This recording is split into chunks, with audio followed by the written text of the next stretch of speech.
ಎಲ್ಲರಿಗೂ ನಮಸ್ಕಾರ. ಈ ದಿನ ನಾವು ವೈ ಲೈಫ್ ಸ್ಕಿಲ್ಸ್ ಅಥವಾ ಸಾಮಾಜಿಕ ಬುದ್ಧಿವಂತಿಕೆ ಅನ್ನೋದು ಶಾಲೆಗಳಲ್ಲಿ ನಮ್ಮ ತರಗತಿಗಳಲ್ಲಿ ಏಕೆ ಬೇಕು ಅನ್ನೋದನ್ನು ತಿಳ್ಕೊಳ್ಳೋಣ. ಸಾಮಾಜಿಕ ಬುದ್ಧಿವಂತಿಕೆ ಅಂತ ಹೇಳಿದರೆ ಇಂಗ್ಲೀಷ್ನಲ್ಲಿ ಸೋಷಿಯಲ್ ಇಂಟೆಲಿಜೆನ್ಸ್ ಅಂತ ಹೇಳ್ತೀವಿ.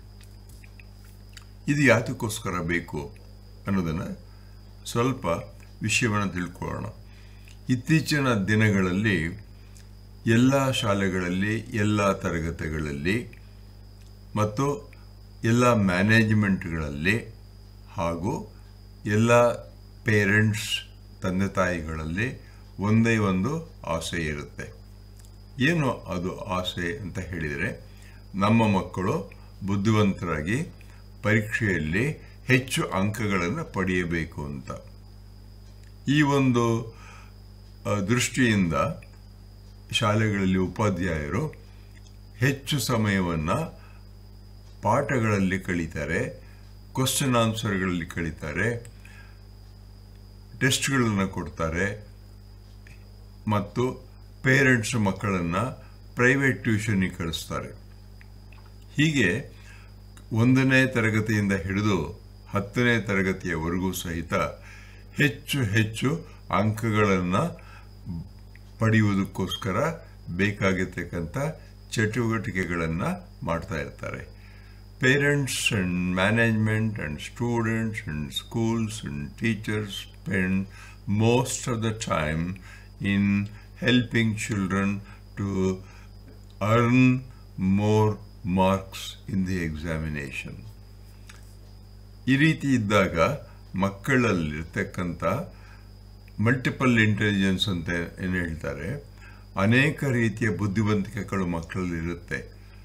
ಆದರೆ ಆ ಎಲ್ಲ ಬುದ್ಧಿವಂತಿಕೆಗಳನ್ನು ನಾವು ಉತ್ತೇಜಿಸದೆ ಒಂದೇ ಒಂದು ಅಕಾಡೆಮಿಕ್ ಮಾತ್ರ ನಾವು ಮಕ್ಕಳಲ್ಲಿ ಮೆಮೊರಿ, ಅಕಾಡೆಮಿಕ್ ಇವುಗಳನ್ನು ಹೆಚ್ಚಿಸುವುದಕ್ಕೋಸ್ಕರ ನಾವು ಪ್ರಯತ್ನ ಮಾಡ್ತಾ ಇರ್ತೀವಿ. ಈ ಒಂದು ಪ್ರೆಸೆಂಟೇಷನಲ್ಲಿ ನಾನು ಮಕ್ಕಳಲ್ಲಿರ್ತಕ್ಕಂಥ ಲೈಫ್ ಸ್ಕಿಲ್ಸ್ ಅಥವಾ ಸಾಮಾಜಿಕ ಬುದ್ಧಿವಂತಿಕೆ ಅನ್ನೋದನ್ನು ಹೇಗೆ ನಾವು ಉತ್ತೇಜನ ಮಾಡಿಸ್ಬೋದು ಅನ್ನೋದನ್ನು ನಾನಿಲ್ಲಿ ನಿಮಗೆ ತಿಳಿಸೋದಕ್ಕೆ ಪ್ರಯತ್ನ ಮಾಡ್ತೇನೆ. ಬನ್ನಿ ನೋಡೋಣ. ಶಾಲಾ ಮಕ್ಕಳಲ್ಲಿ ಸಕಾರಾತ್ಮಕ ಸಂಬಂಧಗಳನ್ನು ಅಂದರೆ ಪಾಸಿಟಿವ್ ರಿಲೇಷನ್ಶಿಪ್ ಮಕ್ಕಳಲ್ಲಿ ಅಂದರೆ ಶಾಲೆಗಳಲ್ಲಿ ಅನೇಕ ಸಂಸ್ಕೃತಿಯ ಮಕ್ಕಳು ಓದ್ತಾ ಇರ್ತಾರೆ. ಅನೇಕ ತಂದೆ ತಾಯಿಗಳು ಬೇರೆ ಬೇರೆ ರೀತಿಯಾಗಿರ್ತಕ್ಕಂಥ ವಿಚಾರಗಳನ್ನು ಮಕ್ಕಳಿಗೆ ಕಳಿಸಿರ್ತಾರೆ ಮನೆಗಳಲ್ಲಿ. ಅವುಗಳನ್ನು ಹಂಚ್ಕೊಳ್ಳೋದಕ್ಕೆ ನಾವು ಪಾಸಿಟಿವ್ ರಿಲೇಷನ್ಶಿಪ್ ಬೇಕಾಗ್ಬೋದು. ಮತ್ತು ಶೈಕ್ಷಣಿಕ ಯಶಸ್ಸನ್ನು ಸಾಧಿಸಲು ಅಕಾಡೆಮಿಕ್ ಎಕ್ಸಲೆನ್ಸ್ ಮಾಡೋದಕ್ಕೋಸ್ಕರ ಭಾವನಾತ್ಮಕ ಯೋಗಕ್ಷೇಮವನ್ನು ಕಾಪಾಡಿಕೊಳ್ಳಲು ಅಂದರೆ ಎಮೋಷನಲ್ ಇಂಟೆಲಿಜೆನ್ಸನ್ನು ಮಾಡಬೇಕಂಥದ್ದು. ಸಾಮಾಜಿಕ ಬುದ್ಧಿವಂತಿಕೆ ಅಂದರೆ ಮಕ್ಕಳಲ್ಲಿ ನಾವು ಹೇಗೆ ವರ್ತನೆ ಮಾಡಬೇಕು, ಬೇರೆ ಮಕ್ಕಳ ಜೊತೆ ಹೇಗಿರಬೇಕು ಅಂತಕ್ಕಂಥ ಒಂದು ಸೋಷಿಯಲ್ ಇಂಟೆಲಿಜೆನ್ಸ್ ಕಲಿಸಲು ನಾವು ಔಟ್ಲೈನ್ ಇದರಲ್ಲಿ ಔಟ್ಲೈನ್ ಕೊಟ್ಟಿದ್ದೀನಿ. ಬನ್ನಿ ನೋಡೋಣ ಹೇಗೆ ಅಂತ. ಈಗ ಸಾಮಾಜಿಕ ಬುದ್ಧಿವಂತಿಕೆ ಎಂದರೇನು, what is the meaning of social intelligence ಅನ್ನೋದನ್ನು ಈಗ ನೋಡೋಣ. ಸಾಮಾಜಿಕ ಬುದ್ಧಿವಂತಿಕೆ ಅಂದರೆ ಇಂಗ್ಲೀಷ್ನಲ್ಲಿ ಸೋಷಿಯಲ್ ಇಂಟೆಲಿಜೆನ್ಸ್ ಅಂತ ಕರೀತಾರೆ. ಇದು ಸಾಮಾಜಿಕ ಸಂವಹನಗಳು, ಸಂಬಂಧಗಳು ಮತ್ತು ಭಾವನೆಗಳನ್ನು ಅರ್ಥ ಮಾಡಿಕೊಳ್ಳುವ ಮತ್ತು ನಿರ್ವಹಿಸುವ ಸಾಮರ್ಥ್ಯವನ್ನು ಸೂಚಿಸುತ್ತದೆ. ಶಾಲಾ ಮಕ್ಕಳು ಸಾಮಾಜಿಕ ಬುದ್ಧಿಯನ್ನು ಅಭಿವೃದ್ಧಿಪಡಿಸುವುದು ಅತ್ಯಗತ್ಯ. ಅಂದರೆ ಎಲ್ಲ ಮಕ್ಕಳಲ್ಲಿ, ಶಾಲೆಯಲ್ಲಿರ್ತಕ್ಕಂಥ ಎಲ್ಲ ಮಕ್ಕಳಲ್ಲಿ ಅಂದರೆ ಪ್ರತಿಯೊಬ್ಬ ವಿದ್ಯಾರ್ಥಿಯಲ್ಲೂ ಸಹಿತ ಸಾಮಾಜಿಕ ಬುದ್ಧಿಯನ್ನು ನಾವು ಅಭಿವೃದ್ಧಿಪಡಿಸಬೇಕಾಗ್ಬೋದು. ಅದು ಕೇವಲ ಪಾಠ ಕೇಳುವುದರಿಂದ ಬರುವುದಿಲ್ಲ, ಅನೇಕ ಚಟುವಟಿಕೆಗಳಿಂದ ಬರುತ್ತೆ. ಇದು ಆ ಚಟುವಟಿಕೆಗಳು ಯಾವುದು ಅನ್ನೋದನ್ನು ನಾವು ಮುಂದೆ ಹೇಳ್ಬೋದು. ಇತ್ತೀಚಿನ ತರಗತಿಗಳಲ್ಲಿ ಹೆಚ್ಚು ಹೆಚ್ಚು ಪರೀಕ್ಷೆಗೆ ಟೆಸ್ಟ್ಗೆ ಪ್ರಿಪೇರ್ ಮಾಡೋದ್ರಿಂದ ಅನೇಕ ಶಾಲೆಗಳ ಮಕ್ಕಳಲ್ಲಿ ಈ ಸಾಮಾಜಿಕ ಬುದ್ಧಿವಂತಿಕೆ ಅಂತೇನು ಹೇಳ್ತೀವಿ, ಸೋಷಿಯಲ್ ಇಂಟೆಲಿಜೆನ್ಸ್ ಏನು ಹೇಳ್ತೀವಿ, ಅದು ಬೆಳೆಸುವುದಕ್ಕೆ ಸಹಾಯ ಆಗೋದಿಲ್ಲ. ಆದ್ದರಿಂದ ನಾವು ಪ್ರಯತ್ನ ಮಾಡಬೇಕಾಗ್ಬೋದು. ಅನೇಕ ಸಾರಿ ಏನು ಮಾಡಬೇಕಾಗ್ಬೋದು ಅಂದರೆ ಮಕ್ಕಳಲ್ಲಿ ಸ್ನೇಹವನ್ನು ನಿರ್ಮಿಸುವುದು ಹೇಗೆ, ಮತ್ತು ಅನೇಕ ಸಣ್ಣ ಪುಟ್ಟ ಜಗಳಗಳಾದಾಗ ಅಥವಾ ಮನೆಯಲ್ಲಿ ತಂದೆ ತಾಯಿಗಳ ಜೊತೆಗೆ ವಾಗ್ವಾದವಾದಾಗ ಯಾವುದೋ ಒಂದು ಸಾಮಾಜಿಕ ಒಂದು ಸಿಚುವೇಶನಲ್ಲಿ ಕಾನ್ಫ್ಲಿಕ್ಟ್ಸ್ ಅಂದರೆ ಸಂಘರ್ಷಗಳಾದಾಗ ಅದನ್ನು ಹೇಗೆ ನಿರ್ವಹಿಸಬೇಕು ಅನ್ನೋದನ್ನು ನಾವು ಹೇಳ್ಕೊಡ್ಬೇಕಾಗುತ್ತೆ. ಗೆಳೆಯರು ಮತ್ತು ಶಿಕ್ಷಕರೊಂದಿಗೆ ಪರಿಣಾಮಕಾರಿಯಾಗಿ ಸಂವಹನ ಅಂತ ಹೇಳಿದರೆ ಏನು ಹೇಳ್ಬೋದು ಅಂತಂದರೆ ನಾವು ರಿಲೇಷನ್ಶಿಪ್ಪನ್ನು ಹೇಗೆ ಬೆಳೆಸ್ಕೋಬೇಕು ಅನ್ನೋದನ್ನು ನಾವು ಹೇಳ್ಕೊಡ್ಬೇಕು. ಸಹಯೋಗ ಮತ್ತು ತಂಡದ ಕೆಲಸದಿಂದ ಈ ಒಂದು ಸಹಯೋಗ ಅಂತಂದರೆ ಕೋಆಪರೇಷನ್ ಮತ್ತು ತಂಡದ ಕೆಲಸ ಅಂದರೆ ಗ್ರೂಪ್ ಆ್ಯಕ್ಟಿವಿಟೀಸ್, ಇವುಗಳನ್ನು ಹೇಗೆ ಮಾಡ್ಬೋದು ಅನ್ನೋದನ್ನು ನಾವು ಕಲಿಸ್ಬೇಕು. ಇವುಗಳನ್ನೆಲ್ಲ ಮಾಡುವುದರಿಂದ ಮಕ್ಕಳಲ್ಲಿ ಸೋಷಿಯಲ್ ಇಂಟೆಲಿಜೆನ್ಸ್ ಅಂತಕ್ಕಂಥದ್ದು ಬೆಳವಣಿಗೆ ಆಗೋದಕ್ಕೆ ಸಹಾಯವಾಗುತ್ತೆ. ಸೋಷಿಯಲ್ ಇಂಟೆಲಿಜೆನ್ಸ್ ಬೆಳೆಸೋದಕ್ಕೆ ಅನೇಕ ಮಾಡೆಲ್ಸ್ಗಳಿವೆ. ಉದಾಹರಣೆಗೆ ಗಾರ್ಡ್ನರ್ಸ್ ಮಲ್ಟಿಪಲ್ ಇಂಟೆಲಿಜೆನ್ಸ್ ಅಂತಕ್ಕಂಥದ್ದು ಏನು ಹೇಳುತ್ತೆ ಅಂದರೆ ಪ್ರತಿಯೊಬ್ಬ ಮಕ್ಕಳಲ್ಲೂ ಸಹಿತ ಪ್ರತಿಯೊಬ್ಬ ವಿದ್ಯಾರ್ಥಿಯಲ್ಲೂ ಸಹಿತ ಮಲ್ಟಿಪಲ್ ಇಂಟೆಲಿಜೆನ್ಸ್ ಇರುತ್ತೆ, ಅನೇಕ ರೀತಿಯಾಗಿರ್ತಕ್ಕಂಥ ಬುದ್ಧಿವಂತಿಕೆ ಇರುತ್ತೆ. ಬರೇ ಒಂದು ಇಂಟೆಲಿಜೆನ್ಸ್ ಅಂತ ಹೇಳ್ತೀವಲ್ಲ, ಬರೇ ಒಂದು ಜನರಲ್ ಆಗಿರ್ತಕ್ಕಂಥ ಇಂಟೆಲಿಜೆನ್ಸ್ ಅಲ್ಲ, ಮಲ್ಟಿಪಲ್ ಬೇರೆ ಬೇರೆ ರೀತಿಯಾಗಿರ್ತಕ್ಕಂಥ ಇಂಟೆಲಿಜೆನ್ಸ್ ಇರುತ್ತೆ. ಅಂದರೆ ಉದಾಹರಣೆ ತಗೋಣ, ಈಗ ಲೆಕ್ಕವನ್ನು ಮಾಡ್ತಕ್ಕಂಥದ್ದು ಕೆಲವು ಮಕ್ಕಳಲ್ಲಿ ಬೇಗ ಬರುತ್ತೆ, ಇನ್ನು ಕೆಲವರು ಮಕ್ಕಳಲ್ಲಿ ಡ್ರಾಯಿಂಗ್ ಬರೆಯೋದಕ್ಕೆ ಬರುತ್ತೆ, ಇನ್ನು ಕೆಲವರು ಚೆನ್ನಾಗಿ ಮಾತನಾಡ್ತಾರೆ, ಬೇಗ ಕಲ್ತ್ಕೊಳ್ತಾರೆ. ಇವೆಲ್ಲವೂ ಸಹಿತ ಪ್ರತಿಯೊಬ್ಬರಲ್ಲೂ ಇರುತ್ತೆ. ಆದರೆ ಅವುಗಳನ್ನು ಬೆಳೆಸೋದಕ್ಕೆ ನಾವು ಚಟುವಟಿಕೆಗಳನ್ನು ಕೊಟ್ಟಾಗ ಮಾತ್ರ ಅವು ಬೆಳೆಯುತ್ತೆ, ಇಲ್ಲದೆ ಹೋದರೆ ಅವುಗಳು ಬೆಳೆಯೋದಕ್ಕೆ ಸಾಧ್ಯವಾಗೋದಿಲ್ಲ. ಅದೇ ರೀತಿ ಗೋಲ್ಮನ್ಸ್ ಎಮೋಷನಲ್ ಇಂಟೆಲಿಜೆನ್ಸ್ ಅಂತಕ್ಕಂಥದ್ದೇ. ಇದರೊಳಗಡೆ ಏನು ಹೇಳುತ್ತೆ ಅಂತಂದರೆ ಎಮೋಷನಲ್ ಅಂತಂದರೆ ನಮ್ಮ ಒಂದು ಮನಸ್ಸಿನ ಇರಲಿರ್ತಕ್ಕಂಥ ಅನೇಕ ಎಮೋಷನ್ಸ್ ಇರುತ್ತಲ್ಲ, ಕೋಪ ಮತ್ತು ನಗುತಕ್ಕಂಥದ್ದು, ಎಲ್ಲರಿಗೂ ಸಮಾಧಾನವಾಗಿ ಹೇಳಿ ಇಂಥ ಒಂದು ಮನೋವೃತ್ತಿಯನ್ನು, ಮನಸ್ಸಿನ ಭಾವವನ್ನು ಬೆಳೆಸುವುದು ಹೇಗೆ ಅಂತ ಗೋಲ್ಮನ್ ಅವರು ಹೇಳಿದ್ದಾರೆ. ಅದನ್ನು ಸಹಿತ ನಾವು ಮಕ್ಕಳಿಗೆ ಹೇಳ್ಕೊಡ್ಬೋದು. ತಾರಂಡೈಕ್ಸ್ ಅಂತಕ್ಕಂಥವರು ಸಾಮಾಜಿಕ ಬುದ್ಧಿವಂತಿಕೆ ಅನ್ನೋದನ್ನು ಹೇಗೆ ಅಂತ ಹೇಳ್ತಾರೆ. ಅವ್ರ ಪ್ರಕಾರ ability to understand manage social situations, ಅನೇಕ ಸಾಮಾಜಿಕ ಸಂದರ್ಭಗಳನ್ನು ಹೇಗೆ ನಾವು ಮಕ್ಕಳಿಗೆ ಹೇಗೆ ಉಪಯೋಗಿಸ್ಕೊಳ್ಬೇಕು ಅನ್ನೋದನ್ನು ಹೇಳ್ಕೊಡೋದಕ್ಕೂ ಸಹಿತ ನಾವು ಅನೇಕ ಚಟುವಟಿಕೆಗಳನ್ನು ಶಾಲೆಗಳಲ್ಲಿ ಕೊಡಬೇಕಾಗುತ್ತೆ. ಇದೇ ಒಂದು ಉದ್ದೇಶವನ್ನು ನಾನಿಲ್ಲಿ ಹೇಳ್ತಾ ಇದ್ದೀನಿ. ಸಾಮಾಜಿಕ ಬುದ್ಧಿವಂತಿಕೆಯ ಪ್ರಮುಖ ಅಂಶಗಳು, key components of social intelligence: self awareness, ಸ್ವಂತ ಭಾವನೆಗಳು, ಸಾಮರ್ಥ್ಯಗಳು ಮತ್ತು ದೌರ್ಬಲ್ಯಗಳನ್ನು ಅರ್ಥ ಮಾಡ್ಕೊಳ್ಳೋದಕ್ಕೆ ನಾವು ಹೆಲ್ಪ್ ಮಾಡಬೇಕು ಮಕ್ಕಳಿಗೆ.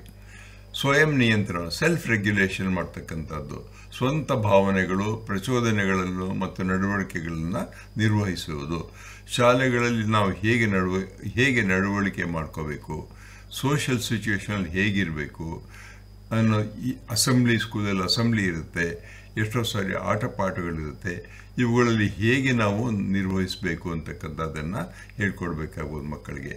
ಮೋಟಿವೇಶನ್ ಅಂದರೆ ಗುರಿಗಳನ್ನು ಸಾಧಿಸಲು ಮತ್ತು ಸಕಾರಾತ್ಮಕ ಸಂಬಂಧಗಳನ್ನು ಕಾಪಾಡಿಕೊಳ್ಳಲು ಹೇಗೆ ಮಾಡಬೇಕು ಅನ್ನೋದನ್ನು ನಾವು ಪ್ರೇರೇಪಿಸಬೇಕಾಗ್ಬೋದು.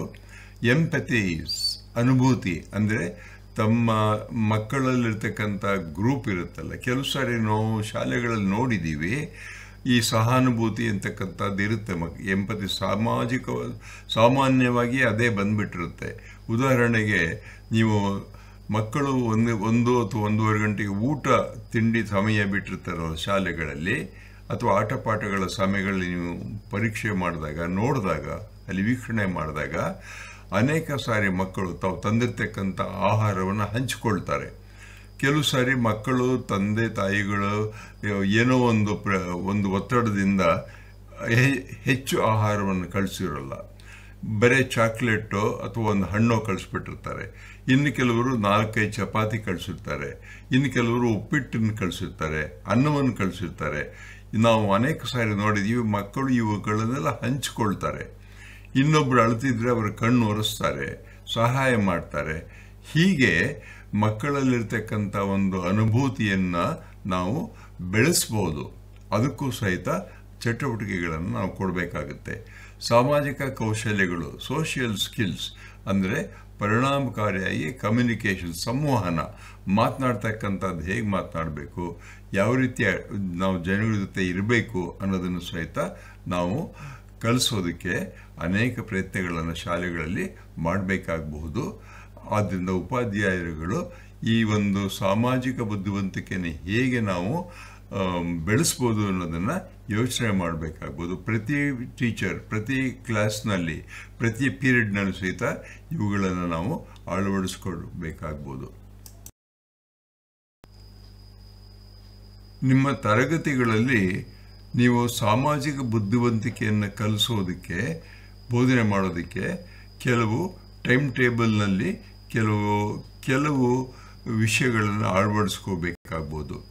ಸೋಷಿಯಲ್ ಎಮೋಷನಲ್ ಲರ್ನಿಂಗ್ ಅಂತ ಏನು ಹೇಳ್ತೀವಿ, ಅಂದರೆ ಸಾಮಾಜಿಕ ಭಾವನಾತ್ಮಕ ಕಲಿಕೆ. ಇದನ್ನು ಕಲಿಸ್ಬೇಕಾದ್ರೆ ಸ್ವಯಂ ಅರಿವು, ಸೆಲ್ಫ್ ಅವೇರ್ನೆಸ್, ಸ್ವಯಂ ನಿಯಂತ್ರಣ, ಸೆಲ್ಫ್ ಕಂಟ್ರೋಲ್, ಮತ್ತು ಸಹಾನುಭೂತಿ, ಎಮೋಷನಲ್ ಇಂಟೆಲಿಜೆನ್ಸ್, ಇವುಗಳನ್ನು ನಾವು ನಮ್ಮ ಪಾಠದಲ್ಲಿ ಹೇಗೆ ಮಾಡಬೇಕು ಅನ್ನೋದನ್ನು ನೀವು ಯೋಚನೆ ಮಾಡಬೇಕಾಗ್ಬೋದು. ರೋಲ್ ಪ್ಲೇಯಿಂಗ್ ಮತ್ತು ಪಾಸಿಟಿವ್ ರಿಇನ್ಫೋರ್ಸ್ಮೆಂಟ್, ಹೀಗೆ ಅನೇಕ ವಿಚಾರಗಳನ್ನು ನೀವು ನಿಮ್ಮ ಪಾಠ ಮಾಡ್ತಕ್ಕಂಥ ಒಂದು ಪ್ಲ್ಯಾನ್ನಲ್ಲಿ ಸೇರಿಸ್ಕೊಂಡಾಗ ಮಕ್ಕಳಲ್ಲಿ ಈ ಒಂದು ಸಾಮಾಜಿಕ ಬುದ್ಧಿವಂತಿಕೆ ಬೆಳೆಯೋದಕ್ಕೆ ಸಹಾಯ ಆಗುತ್ತೆ. ನೀವು ಪ್ರಯತ್ನ ಮಾಡಿ ಇವುಗಳನ್ನು ಅಳವಡಿಸೋದಕ್ಕೆ ಪ್ರಯತ್ನ ಮಾಡಿ. ಟೀಚರ್ಸು, ಪೇರೆಂಟ್ಸ್ ಸಹಿತ ಮನೆಯಲ್ಲಿ ಇವುಗಳನ್ನು ಮಾಡ್ಬೋದು. ಸಮಯ ಇದ್ದಾಗ ಮಕ್ಕಳನ್ನು ಕರೆದು ಶಾಲೆಯಲ್ಲಿ ಏನು ಕಲಿಸಿದ್ರು ಅಂತ ಕೇಳಬೇಕು, ಏನು ಎಕ್ಸ್ಪ್ಲೈನ್ ಮಾಡು ಅಂತ ಹೇಳಬೇಕು, ಕೋಪ ಯಾರು ಮಾಡ್ಕೊಳ್ತಾರೆ ಹೇಗೆ ತೋರಿಸು ಅಂತ ಹೇಳಬೇಕು. ಹೀಗೆ ಮಕ್ಕಳಲ್ಲಿ ನಾವು ಉತ್ತೇಜನ ಕೊಟ್ಟಾಗ ಸಾಮಾಜಿಕ ಬುದ್ಧಿವಂತಿಕೆ ಬೆಳೆಯೋದಕ್ಕೆ ಸಹಾಯ ಆಗುತ್ತೆ. ಸಾಮಾಜಿಕ ಬುದ್ಧಿವಂತಿಕೆಯನ್ನು ಪ್ರಮೋಟ್ ಮಾಡ್ತಕ್ಕಂಥ ಚಟುವಟಿಕೆಗಳು ಯಾವುದಿದೆ ಅಂತ ಹೇಳಿದರೆ ಸುಮಾರು ಚಟುವಟಿಕೆಗಳಿವೆ. ಅದು ಶಾಲೆಯಲ್ಲಿರ್ತಕ್ಕಂಥ ಉಪಾಧ್ಯಾಯರುಗಳು ಮತ್ತು ಶಾಲೆಯಲ್ಲಿರ್ತಕ್ಕಂಥ ಟೈಮ್ ಟೇಬಲ್ಲು ಇವುಗಳ ಮೇಲೆ ಡಿಪೆಂಡ್ ಆಗಿರುತ್ತೆ. ಸಾಮಾನ್ಯವಾಗಿ ಹೇಳಬೇಕು ಅಂದರೆ ಇಲ್ಲಿ ನಾವು ಫೀಲಿಂಗ್ಸ್ ಚಾರಿಯೇಟ್ಸ್ ಅಂತ ಕರಿತೀವಿ. ಅಂದರೆ ಮಕ್ಕಳನ್ನು ಮುಂದಕ್ಕೆ ಕರೆದು ಗುಂಪಿನಲ್ಲಿ ಸೇರಿಸ್ಕೊಂಡು ನೋಡಿ ಫೀಲಿಂಗ್ಸ್, ಈಗ ಯಾವುದೋ ಒಂದು ಸೋಷಿಯಲ್ ಈವೆಂಟನ್ನು ತಗೊಂಡು ಅಲ್ಲಿ ಮಕ್ಕಳಿರ್ತಕ್ಕಂಥ ಫೀಲಿಂಗ್ಸ್, ಅವರ ಮಕ್ಕಳ ಫೀಲಿಂಗ್ಸ್ ಏನಿದೆ ಅನ್ನೋದನ್ನು ಹೇಳಬೇಕು. ಕತೆಗಳನ್ನು ಹೇಳಿ, ಕತೆಗಳಲ್ಲಿರ್ತಕ್ಕಂಥ ಫೀಲಿಂಗ್ಸ್, ಯಾವುದೋ ಒಬ್ಬರು ಕಥೆಯನ್ನು ಹೇಳಬೇಕಾದ್ರೆ ನದಿಯಲ್ಲಿ ಬಿದ್ದು ಹೋಗ್ಬಿಡ್ತಾರೆ ಅಂತ ಹೇಳಿದಾಗ ಮಕ್ಕಳಲ್ಲಿ ಫೀಲಿಂಗ್ಸ್ ಏನಿರುತ್ತೆ ಅನ್ನೋದನ್ನು ತಗೊಳ್ಬೇಕು. ಅದಕ್ಕೆ ಫೀಲಿಂಗ್ಸ್ ಚಾರಿಟ್ಸ್ ಅಂತ ಕರೀತಾರೆ. ಎಂಪತಿ ಮ್ಯಾಪಿಂಗ್ ಅಂತಂದು ವಿಭಿನ್ನ ಭಾವನೆಗಳೊಂದಿಗೆ ನಕ್ಷೆಯನ್ನು ರಚಿಸಿ ಮತ್ತು ಬೇರೆ ಬೇರೆ ಸಂದರ್ಭಗಳಲ್ಲಿ ಇತರರು ಹೇಗೆ ಭಾವಿಸುತ್ತಾರೆ ಎಂಬುದನ್ನು ಮಕ್ಕಳು ಗುರುತಿಸುವಂತೆ ಮಾಡಬೇಕು. ಉದಾಹರಣೆಗೆ ಮನೆಯಲ್ಲಿ ತಂದೆ ತಾಯಿಗಳು ಸಿಟ್ಟು ಮಾಡಿಕೊಂಡಾಗ ಅವರು ಹೇಗೆ ಮುಖವನ್ನು ಮಾಡಿರ್ತಾರೆ, ಏನು ಮಾಡ್ತಾರೆ ಅನ್ನೋದನ್ನು ಮಕ್ಕಳು ಮಿಮಿಕ್ ಮಾಡಿ ತೋರಿಸ್ಬೋದು. ಸಾಮಾಜಿಕ ಕೌಶಲ್ಯಗಳ ಬಿಂಗೋ ಅಂತ ಕರೀತಾರೆ. ವಿಭಿನ್ನ ಸಾಮಾಜಿಕ ಕೌಶಲ್ಯಗಳೊಂದಿಗೆ ಕಾರ್ಡ್ಗಳನ್ನು ರಚಿಸ್ಬಿಟ್ಟು ತೋರಿಸ್ಬೋದು. ಅಂದರೆ ಮಕ್ಕಳು, ನಾವು ಇಮೋಜೀಸ್ ಅಂತ ಹೇಳ್ತೀವಲ್ಲ, ಈ ಇಮೋಜೀಸ್ ಅನ್ನೋದನ್ನು ಬರೆಯೋದು ತೋರಿಸ್ಬೋದು. ಅದನ್ನು ಅಲ್ಲಿರ್ತಕ್ಕಂಥದ್ದನ್ನು ಭಾವನೆಗಳು ಹೇಗಿದೆ ಅಂತ ಹೇಳ್ಬೋದು. ಇದು ಪ್ರತಿಯೊಬ್ಬರೂ ಮಾಡ್ಬೋದು. ಇಮೋಜೀಸ್ನ ಬರೆದ್ಬಿಟ್ಟು ಮಕ್ಕಳಿಗೆ ತೋರಿಸಿ, ಒಂದೊಂದು ಕಾರ್ಡನ್ನು ತೋರಿಸಿ ಇಲ್ಲಿರ್ತಕ್ಕಂಥದ್ದು ಏನಿದೆ ಅಂತ ಹೇಳ್ಬೋದು. ಅಥವಾ ನ್ಯೂಸ್ ಪೇಪರಲ್ಲಿ ಬರ್ತಕ್ಕಂಥ ಫೋಟೋಗಳನ್ನು ತಗೊಂಡು ಅಲ್ಲೇನಿದೆ ಅಂತ ಹೇಳ್ಬೋದು. ಸ್ಪೋರ್ಟ್ಸ್ ಫೋಟೋಗಳನ್ನು ತೆಗೆದುಕೊಂಡು ತೋರಿಸ್ಬೋದು. ಹೀಗೆ ಅನೇಕ ಫೋಟೋಗಳನ್ನು ತೋರಿಸಿ ಭಾವನೆಗಳನ್ನು ನಾವು ಮಕ್ಕಳಲ್ಲಿ ಹೇಳೋದಕ್ಕೆ ಉತ್ತೇಜನ ಮಾಡ್ಬೋದು. ಸಂಘರ್ಷ ರೆಸೊಲ್ಯೂಷನ್ ರೋಲ್ ಪ್ಲೇ ಅಂತಂದು, ಅಂದರೆ ಸಂಘರ್ಷ ಅಂದರೆ ಕಾನ್ಫ್ಲಿಕ್ಟ್. ಈಗ ಇಬ್ಬರು ಮಕ್ಕಳಿದ್ದಾರೆ, ಒಂದು ಪೆನ್ಸಿಲ್ ಯಾರ್ದೋ ಕಳೆದೋಗುತ್ತೆ, ಇನ್ನೊಬ್ಬರು ಆ ಪೆನ್ಸಿಲ್ ತೊಗೊಂಡ್ಬಿಟ್ಟಿದ್ದಾರೆ ಅಂತ ಹೇಳಿದಾಗ ಆ ಮಕ್ಕಳಲ್ಲಿ ಯಾವ ರೀತಿ ಭಾವನೆಗಳಾಗುತ್ತೆ, ಹೇಗೆ ಜಗಳ ಆಡ್ತಾರೆ ಅನ್ನೋದನ್ನು ನಾವು ರೋಲ್ ಪ್ಲೇ ಮಾಡಿ ತೋರಿಸ್ಬೋದು. ಗ್ರಾಟಿಟ್ಯೂಡ್ ಸರ್ಕಲ್ ಅಂತ ಇನ್ನೊಂದನ್ನು ಮಾಡ್ಬೋದು. ಪ್ರತಿ 5 ಅಥವಾ 6 ನಿಮಿಷಗಳಾದಮೇಲೆ ಮಕ್ಕಳು ಬೇರೆಯವರಿಗೆ ಹೇಗೆ ಕೃತಜ್ಞತೆಯನ್ನು ತೋರಿಸ್ತಾರೆ ಅಂತಕ್ಕಂಥ ಒಂದು ವಲಯಗಳನ್ನು ಮಾಡ್ಬೋದು. ಹೀಗೆ ಉಪಾಧ್ಯಾಯರುಗಳು ಬೇಕಾದಷ್ಟು ರೀತಿಯಾಗಿರ್ತಕ್ಕಂಥದ್ದನ್ನು ಮಾಡ್ಬೋದು. ಕ್ಲಬ್ಗಳನ್ನು ಮಾಡ್ಬೋದು. ಸೋಷಿಯಲ್ ಕ್ಲಬ್ ಅಂತ ಮಾಡಿ, ಫ್ರೆಂಡ್ಶಿಪ್ ಕ್ಲಬ್ ಅಂತ ಮಾಡಿ, ಡಿಸ್ಟ್ರಿಬ್ಯೂಷನ್ ಕ್ಲಬ್ ಅಂತ ಮಾಡಿ, ಮತ್ತು ಡಿಬೇಟಿಂಗ್ ಕ್ಲಬ್ ಅಂತ ಮಾಡಿ, ರೋಲ್ ಪ್ಲೇ ಕ್ಲಬ್ ಅಂತ ಮಾಡಿ, ಡ್ರಾಮಾಟಿಕ್ ಕ್ಲಬ್ ಅಂತ ಮಾಡಿ, ಹೀಗೆ ಅನೇಕ ಕ್ಲಬ್ಗಳನ್ನು ಮಾಡಿ ಈ ಕ್ಲಬ್ಗಳಲ್ಲಿ ಚಟುವಟಿಕೆಯನ್ನು ಮಾಡಿ ಮಕ್ಕಳಲ್ಲಿ ಸಾಮಾಜಿಕ ಬುದ್ಧಿವಂತಿಕೆಯನ್ನು ಬೆಳೆಸೋದಕ್ಕೆ ಪ್ರಯತ್ನ ಮಾಡೋದಕ್ಕೆ ಉಪಾಧ್ಯಾಯರುಗಳು ಯೋಜನೆಗಳನ್ನು ರಚಿಸ್ಕೊಳ್ಬೇಕಾಗ್ಬೋದು. ಈ ಮಕ್ಕಳಲ್ಲಿ ಸಾಮಾಜಿಕ ಬುದ್ಧಿವಂತಿಕೆ ಬೆಳೀತಿದೆ ಅನ್ನೋದನ್ನು ನಾವು ಮೌಲ್ಯಮಾಪನ ಹೇಗೆ ಮಾಡಬೇಕಾಗುತ್ತೆ ಅಂತ ಹೇಳಿದರೆ, ಮಕ್ಕಳ ಚಟುವಟಿಕೆಯನ್ನು ಅಬ್ಸರ್ವ್ ಮಾಡ್ತಕ್ಕಂಥದ್ದು, ಬೇರೆ ಬೇರೆ ಸಂದರ್ಭಗಳಲ್ಲಿ ಅವರ ನಡವಳಿಕೆ ಪರಸ್ಪರ ಕ್ರಿಯೆಗಳನ್ನು ಹೇಗೆ ಮಾಡ್ತಾರೆ ಅಂತ ಗಮನಿಸಿ ಅವರಿಗೆ ಉತ್ತೇಜನವನ್ನು ಕೊಡಬೇಕು. ಇದಕ್ಕೆ ಮಾರ್ಕ್ಸು ಅಂತ ಏನು ಕೊಡಬೇಕಾಗಿಲ್ಲ, ಆದರೆ ಮಕ್ಕಳಲ್ಲಿ ಯಾವ ಮಕ್ಕಳಲ್ಲಿ ಈ ಬುದ್ಧಿವಂತಿಕೆ ಇದೆ ಅನ್ನೋದನ್ನು ನೋಡಿ ಗಮನಿಸಿ ಅವರಿಗೆ ಹೆಚ್ಚು ಉತ್ತೇಜನ ಕೊಡಬೇಕು. ಕೆಲವು ಮಕ್ಕಳಲ್ಲಿ ಈ ಒಂದು ಮಾತನಾಡ್ತಕ್ಕಂಥ ಒಂದು ಬುದ್ಧಿವಂತಿಕೆ ಇರುತ್ತೆ, ಅದನ್ನು ಅವರಿಗೆ ಬೆಳೆಸೋದಕ್ಕೆ ಪ್ರಯತ್ನ ಮಾಡಬೇಕು. ಹಾಗೆಯೇ ಆ್ಯಕ್ಟ್ ಮಾಡೋದಕ್ಕೆ ಕೆಲವರಿಗೆ ಇರುತ್ತೆ, ಬೇರೆಯವರಿಗೆ ಸಹಾಯ ಮಾಡೋದಕ್ಕೆ ಎಂಪತಿ ಇರುತ್ತೆ. ಇವುಗಳನ್ನು ಕಂಡುಹಿಡಿದು ಅವುಗಳನ್ನು ಬೆಳೆಸೋದಕ್ಕೆ ಉಪಾಧ್ಯಾಯರು ಪ್ರಯತ್ನ ಮಾಡಬೇಕು. ಸಾಮಾಜಿಕ ಸಮೀಕ್ಷೆಗಳು ಮತ್ತು ಪ್ರಶ್ನಾವಳಿಗಳು, ಸರ್ವೆಗಳು ಮತ್ತು ಕ್ವಶನರಿಗಳನ್ನು ಮಾಡಿ ಆ ಮಕ್ಕಳಲ್ಲಿ ಈ ಸಾಮಾಜಿಕ ಬುದ್ಧಿವಂತಿಕೆಯನ್ನು ಹೇಗೆ ಬೆಳೆಸಬೇಕು ಅನ್ನೋದನ್ನು ಪ್ರಯತ್ನ ಮಾಡಬೇಕಾಗ್ಬೋದು. ಹೀಗೆ ಅನೇಕ ಕಾರ್ಯಕ್ರಮಗಳನ್ನು ಹಾಕ್ಕೊಂಡು ಉಪಾಧ್ಯಾಯರುಗಳು ಸಾಮಾಜಿಕ ಬುದ್ಧಿವಂತಿಕೆ, ಸೋಷಿಯಲ್ ಸ್ಕಿಲ್ಸ್ ಅಂತೇನು ಹೇಳ್ತೀವಿ, ಸೋಷಿಯಲ್ ಇಂಟೆಲಿಜೆನ್ಸ್ ಏನು ಹೇಳ್ತೀವಿ, ಅದನ್ನು ಬೆಳೆಸೋದಕ್ಕೆ ಪ್ರಯತ್ನ ಮಾಡಬೇಕು. ಈ ಸೋಷಿಯಲ್ ಸ್ಕಿಲ್ಸ್ ಅಥವಾ ಲೈಫ್ ಸ್ಕಿಲ್ಸ್ ಅಂತೇನು ಹೇಳ್ತೀವಿ, ಸೋಷಿಯಲ್ ಇಂಟೆಲಿಜೆನ್ಸ್ ಅಂತ ಏನು ಹೇಳ್ತೀವಿ, ಇವುಗಳನ್ನು ನಾವು ಮಕ್ಕಳಲ್ಲಿ ಬೆಳೆಸಬೇಕಾದ್ರೆ ಅನೇಕ ಸವಾಲುಗಳಿರುತ್ತೆ ಮತ್ತು ಮಿತಿಗಳಿರುತ್ತೆ. ಉಪಾಧ್ಯಾಯರಿಗೆ ಟೈಮ್ ಸಿಗೋದಿಲ್ಲ, ಟೈಮ್ ಟೇಬಲಲ್ಲಿ ಪೀರಿಯಡ್ಸ್ ಕೊಟ್ಟಿರೋದಿಲ್ಲ. ಆದರೂ ಸಹಿತ ಪ್ರತಿದಿನ ಟೀಚರ್ಸ್ ಪಾಠ ಮಾಡಬೇಕಾದ್ರೆ 3 ಅಥವಾ 4 ನಿಮಿಷಗಳನ್ನು ಈ ಸಾಮಾಜಿಕ ಬುದ್ಧಿವಂತಿಕೆ ಅನ್ನೋದ್ರ ಬಗ್ಗೆ ತಿಳ್ಕೋಬೇಕು. ನಾವು ಅದನ್ನು NCERTಯಲ್ಲಿ ಲೈಫ್ ಸ್ಕಿಲ್ಸ್ ಅಂತ ಕರಿತಿದ್ದೀವಿ. ಈ ಲೈಫ್ ಸ್ಕಿಲ್ಸನ್ನು decision making, problem solving, leadership qualities ಇವುಗಳನ್ನು ಪ್ರತಿ ತರಗತಿಯಲ್ಲಿ ಬೆಳೆಸೋದಕ್ಕೆ ಪ್ರಯತ್ನ ಮಾಡಬೇಕು. ಉದಾಹರಣೆಗೆ ನಾನು ಉಪಾಧ್ಯಾಯನಿದ್ದಾಗ ಸುಮಾರು ಒಂದು 2-3 ನಿಮಿಷಗಳಲ್ಲಿ ಈ ರೀತಿಯಾಗಿರ್ತಕ್ಕಂಥ ಚಟುವಟಿಕೆಯನ್ನು ಮಾಡ್ತಾಯಿದ್ದೆ. ಉದಾಹರಣೆಗೆ ಅವತ್ತು 40 ನಿಮಿಷ ಪಾಠ ಮಾಡಿದ ಅಥವಾ 35 ನಿಮಿಷ ಪಾಠ ಮಾಡಿದ ಒಂದು ವಿಷಯವನ್ನು ಅಲ್ಲಿಗೆ ನಿಲ್ಲಿಸ್ಕೊಂಡು ಮಕ್ಕಳನ್ನು ಕರೆದು ನೀವು ಎಕ್ಸ್ಪ್ಲೇನ್ ಮಾಡಿ ನಾನು ಏನು ಮಾಡಿದೆ ಅಂತ ಹೇಳ್ತಾ ಇದ್ದೆ, ಅಥವಾ ನಾನು ಯಾವ ರೀತಿ ಮಾತನಾಡ್ತಾ ಇದ್ದೆ ಅನ್ನೋದನ್ನು ತೋರಿಸು ಅಂತ ಹೇಳ್ತಾ ಇದ್ದೆ.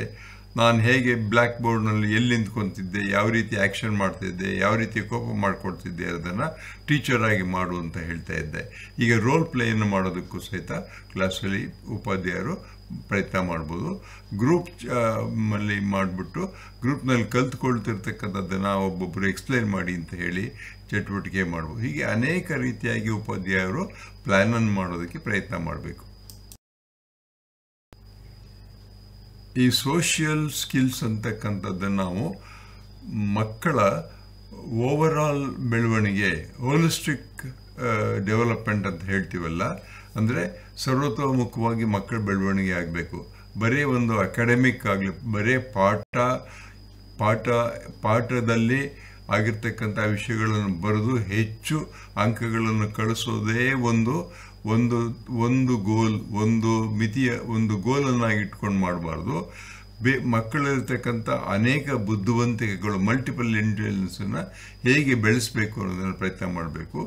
ನಾನು ಹಿಂದೆ ಹೇಳಿದ ಹಾಗೆ ಪ್ರತಿ ಉಪಾಧ್ಯಾಯರು ಸಹಿತ 40 ನಿಮಿಷಗಳಲ್ಲಿ ಒಂದು 2-3 ನಿಮಿಷಗಳನ್ನು ಈ ಒಂದು ಸಾಮಾಜಿಕ ಬುದ್ಧಿವಂತಿಕೆ ಬೆಳೆಸೋದಕ್ಕೆ ನೀವು ಪ್ರಯತ್ನ ಮಾಡಬೇಕಾಗ್ಬೋದು. ಅದನ್ನು ನಾನು ಹೇಗೆ ಮಾಡ್ಬೋದು ಅಂತ ಬೇಕಾದ್ರೆ ಮುಂದಿನ ಒಂದು PPTಯಲ್ಲಿ ನೀವು ಪ್ರದರ್ಶನ ಮಾಡಿ ತೋರಿಸ್ತೀನಿ.